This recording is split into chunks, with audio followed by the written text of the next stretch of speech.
प्यारे बच्चों नमस्कार। कक्षा 12 की भौतिक विज्ञान की क्लास में आपका स्वागत है। जैसा कि हम सभी लोग जानते हैं, अभी तक हमने चौथा लेसन था, उसके न्यूमेरिकल को कल की वीडियो में ख़त्म किया था। आज हम 5वें लेक्चर अर्थात वैद्युतचालन, जो हमारा 5वां चैप्टर है जिसका नाम है वैद्युतचालन, के बारे में आज डिस्कशन करेंगे कि आखिरकार वैद्युतचालन क्या होता है। तो इसमें वैद्युतचालन का मतलब होता है धारा का एक स्थान से दूसरे स्थान तक जाना। क्या कहलाता है? वैद्युतचालन। क्लियर? वैद्युतचालन क्या है? धारा का एक स्थान से दूसरे स्थान तक जाना ही वैद्युतचालन कहलाता है। अब बात आती है बेटा, ये धारा क्या है? तो चलिए धारा को समझते हैं कि धारा आखिरकार क्या है। तो आवेश तो हम लोग जानते ही हैं क्या होता है। किसी वस्तु का वह कोण जिसके कारण उसमें आकर्षण या प्रतिकर्षण की क्षमता आ जाती है, उसे ही हम लोग आवेश कहते हैं। तो आवेश तो हम जानते हैं, लेकिन आवेश से ही हम जानेंगे धारा क्या है। क्लियर? तो चलिए जानते हैं आवेश या धारा क्या है। तो पहले धारा जानेंगे, फिर वैद्युतचालन जानेंगे, या फिर इसका मॉडल जानेंगे कैसे ये वैद्युतचालन होता है। तो चलिए देखते हैं। सबसे पहले हम जानते हैं धारा। धारा क्या है? आवेश की गतिमान अवस्था। क्या? आवेश की गतिमान अवस्था को ही हम लोग धारा कहते हैं। अब लेकिन इसके परिमाण की बात की जाए, मतलब इसका मान कैसे या माप कैसे निकालेंगे, तो हम लोग जानते हैं कि जो धारा I बराबर होता है वो होता है Q/T, अर्थात एकांक समय में प्रवाहित आवेश की मात्रा ही धारा कहलाती है। क्या कहलाती है? एकांक समय में, इसको एकांक मानो, T बराबर 1, प्रवाहित आवेश की मात्रा को ही हम लोग धारा के नाम से जानते हैं। या फिर हम लोग ऐसी भी डेफिनेशन कह सकते हैं, आवेश की गतिमान अवस्था, अर्थात जब आवेश एक स्थान से दूसरे स्थान तक गति करता है तो उस अवस्था को ही हम लोग धारा कहते हैं। या फिर हम ऐसे भी कह सकते हैं, एकांक समय में प्रवाहित आवेश की मात्रा क्या कहलाती है? धारा कहलाती है। तो चलिए हेडिंग डालेंगे, धारा क्या है। धारा चलिए देखते हैं। धारा क्या है? किसी चालक पर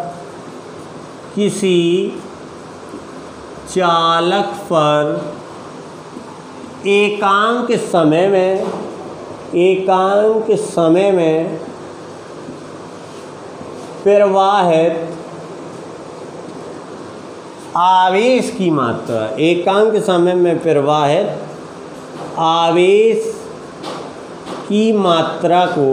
आवेश की मात्रा को धारा कहते हैं। क्या कहते हैं? धारा कहते हैं। इसे स्मॉल I से प्रदर्शित करते हैं। किससे डिनोट करते हैं? स्मॉल I से प्रदर्शित करते हैं। इसका मात्रक, इसके मात्रक के बारे में थोड़ी देर में चर्चा करेंगे, क्योंकि अभी इसकी हमें विमा भी निकालनी पड़ेगी। तो किसी चालक पर एकांक समय में प्रवाहित आवेश की मात्रा को क्या कहते हैं? धारा कहते हैं। इसे I से प्रदर्शित करते हैं। धारा I बराबर Q/T, जहाँ पर हमारा Q है वो समय, वो आवेश है, और T है वो हमारा समय है। T क्या है? समय है। तो आवेश क्या है पता ही है, धारा क्या है अभी जान ली है। क्या है धारा? किसी चालक पर एकांक समय में प्रवाहित आवेश की मात्रा को क्या कहते हैं? धारा कहते हैं। इसे I से प्रदर्शित करते हैं। चलिए अब इसके मात्रक की बात करते हैं। धारा का मात्रक क्या होता है? धारा का मात्रक की बात की जाए तो धारा I का मात्रक क्या होगा भाई? कूलम। प्रति सेकंड, क्योंकि आवेश का मात्रक होता है हमारे पास कूलम और यहाँ प्रति टी का मतलब सेकंड।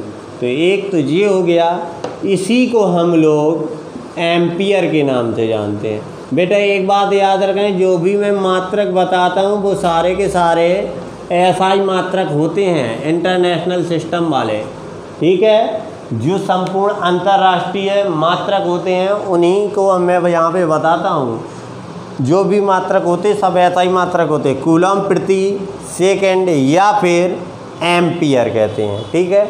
इसकी विमा ये खुद एक मूल राशि है एम्पियर।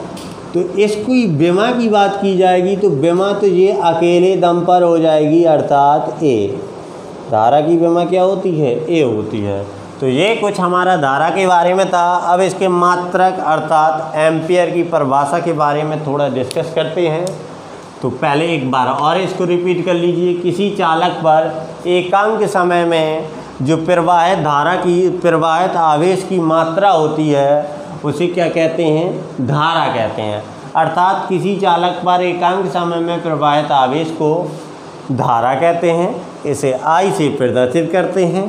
धारा I बराबर Q/T होता है, जहाँ पर Q हमारा आवेश है और T हमारा समय है। इसके मात्रक की बात की जाए तो कूलम प्रति सेकंड या इसी को कहते हैं हम लोग एम्पियर। इसके विमा की बात की जाए तो ये खुद एक मूल राशि है और इसको ए से प्रदर्शित करते हैं। अब इसकी सदिश और अदिश की बात और कर ली जाए तो ये बेटा एक अदिश राशि है। अभी थोड़ी देर बाद इसका डिस्कशन करेंगे कि ये अदिश क्यों है, सदिश क्यों नहीं है। क्योंकि जब इसमें एक दिशा होती है तो इसको अदिश क्यों कहते हैं, सदिश क्यों नहीं कहते? क्योंकि हम कहते हैं ना जे इस दिशा में धारा बह रही है, इस दिशा में, तो इसको अदिश क्यों कहते हैं, सदिश क्यों नहीं कहते हैं, इसके बारे में थोड़ी देर में डिस्कशन होगा। तो अभी इसको आप लोग कॉपी कर लीजिए, फिर इसके मात्रक की डेफिनेशन को देखते हैं। चलिए बेटा अब चलते हैं धारा का मात्रक, जो अर्थात एम्पियर की परिभाषा। धारा का मात्रक अर्थात एम्पियर, क्या? एम्पियर की परिभाषा। अभी हम लोग एक परिभाषा यहाँ जानेंगे एम्पियर की और एक परिभाषा हम लोग 7th लेक्चर में जानेंगे, जो बहुत ही अच्छी परिभाषा होगी एम्पियर की। अभी तो यहाँ पर हम लोग सूत्र के अकॉर्डिंग जान लेते हैं कि एम्पियर की परिभाषा क्या होगी। क्योंकि I बराबर होता है Q/T। तो यहाँ 1 सेकंड में किसी चालक तार पर 1 सेकंड में जितना आवेश प्रवाह होता है उसे, या 1 सेकंड में 1 कूलम का आवेश प्रवाह होगा तो धारा क्या कहलाएगी? 1 एम्पियर। अर्थात Q बराबर यदि हम 1 कूलम मान लें और T बराबर हम 1 सेकंड मान लें तो इससे हमारा I बराबर क्या आ जाएगा? 1/1 अर्थात 1 एम्पियर। क्लियर? तो चलिए इसको देखते हैं कैसे आती है जी डेफिनेशन।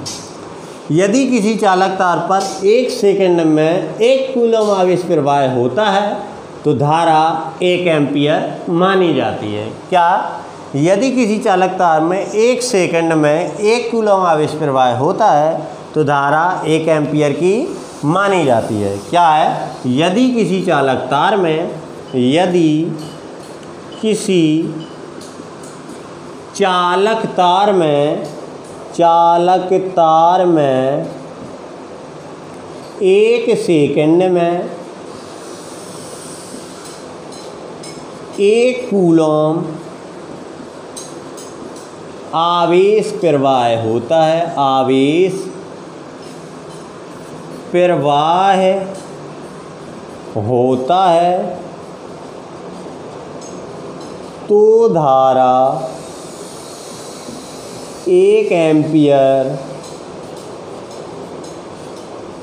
मानी जाती है। कितनी मानी जाती है? 1 एम्पियर की मानी जाती है यदि हमारा 1 सेकंड में 1 कूलम आवेश प्रवाह होता है। तो यहाँ अता लगा के इस डेफिनेशन को और इस सभी को कॉपी करना है।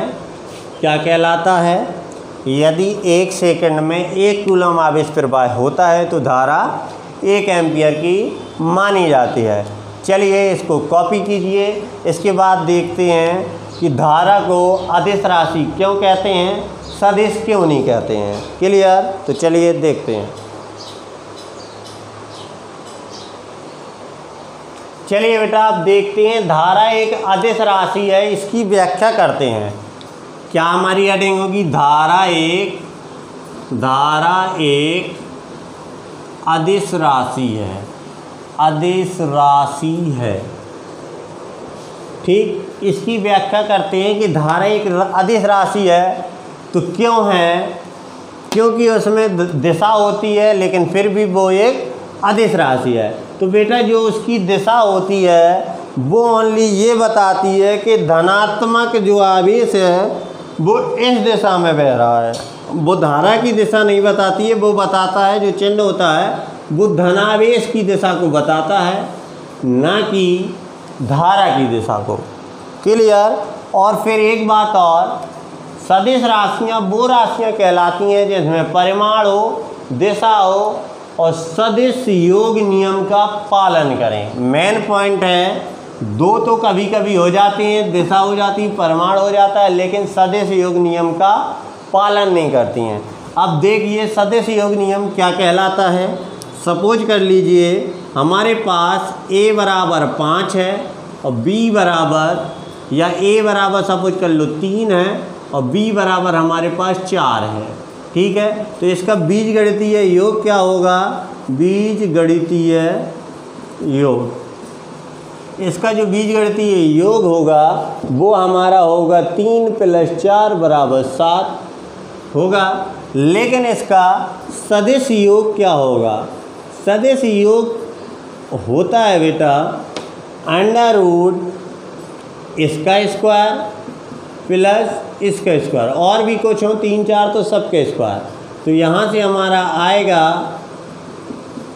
25 5। तो ये दोनों जब सेम आ जाएं तो उसका मतलब होता है सदिश योग नियम का पालन कर रहे हैं, और यदि ये दोनों सेम ना आए तो इसका मतलब है सदिश योग नियम का पालन नहीं करते हैं। तो इस प्रकार हम सदिश योग नियम लगाते हैं, या कोई भी चीज़ ले लें, यहाँ पे स्क्वायर करने से ये और ये दोनों सेम आने चाहिए, तो उस नियम को कहते हैं हम लोग सदिश योग नियम। तो उसका पालन करेगा तो वो हमारा सदिश कहलाएगा, नहीं करेगा तो उसको हम लोग अदिश कहेंगे। तो चलिए इसी प्रकार हम धारा को डिनोट करके देखते हैं, यदि आ गया तो सही है, नहीं आया तो ये हमारी अदिश राशि हो जाएगी। ठीक, तो हमने मान लिया कुछ धाराएं हैं, जो इस साइड से एक धारा आई है, ये इस साइड से एक धारा आई है जिसका परिमाण है 8 एम्पियर, दूसरी धारा इस साइड से आई है, इसका परिमाण है 6 एम्पियर। अब दोनों से मिलके एक धारा बनती है, तो हम जानते हैं उसका परिमाण हो जाएगा 14 एम्पियर। हो जाएगा कि नहीं, क्योंकि दोनों मिलेंगी तो एक परिमाण होगा 14 एम्पियर। और यदि यही चीज़ हमारा सदिश योग नियम में आ गया 14 एम्पियर, तो ये हमारी सदिश राशि हो जाएगी, अन्यथा अदिश राशि होगी। तो हम कुछ इस तरीके से लिखेंगे। फिर आप लोगों के बीच में एक क्वेश्चन और उठेगा कि सर इसकी दिशा है तो इसको सदिश क्यों नहीं कह सकते। तो हम यहाँ पे कुछ इस तरीके से देंगे। हमने अभी बताया ना कि जो दिशा होती है वो धनात्मक आवेश को दर्शाती है, ना कि धारा की दिशा को। तो लिखेंगे यहाँ पे धारा में उपस्थित या परिपथ में उपस्थित, यहाँ पे परिपथ कीजिए, परिपथ में उपस्थित तीर के निशान केवल धनात्मक आवेश की दिशा को दर्शाते हैं, धनात्मक आवेश की दिशा को दर्शाते हैं, ना कि धारा की दिशा को, धारा की दिशा को। अब देख लेते हैं, मान लिया, माना यहाँ मान लो ये A है, ये O मान लो, ये B मान लो और ये सी मान लो। माना ए से ओ पर धारा या ए से ओ की ओर धारा मान ली हमने कितने एम्पियर है, 8 एम्पियर है। और बी से ओ की ओर धारा वो हमने मान ली है 6 एम्पियर है, ठीक है। तब कुल धारा बराबर 8 + 6 बराबर 14 एम्पियर। क्लियर, ये 14 हो गया।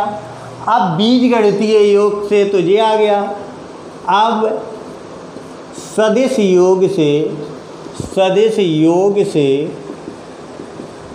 कुल धारा, सदिश योग से कुल धारा निकालते हैं तो वो हमारी कुछ इस तरीके से आएगी, 8 का स्क्वायर + 6 का स्क्वायर, अर्थात 64 + 36 बराबर √100 बराबर 10, ठीक है। तो ये और ये दोनों सेम नहीं हुए, अतः हम लिखेंगे अतः धारा सदिश योग नियम का पालन नहीं करती है, इसलिए यह एक अदिश राशि है। अतः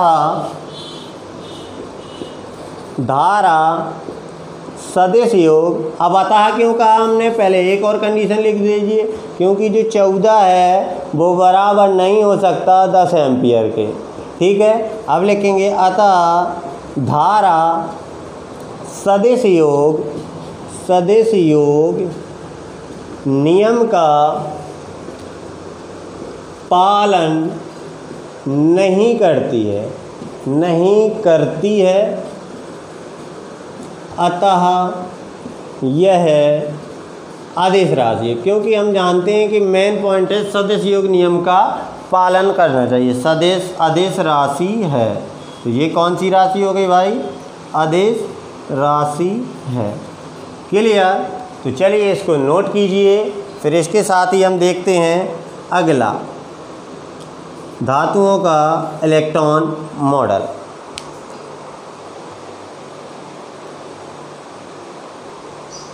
चलिए बेटा, आज मुक्त इलेक्ट्रॉन मॉडल को हम ओनली समझ लेते हैं, कल हम इसको बहुत ही बारीकी से अच्छे से लिखेंगे।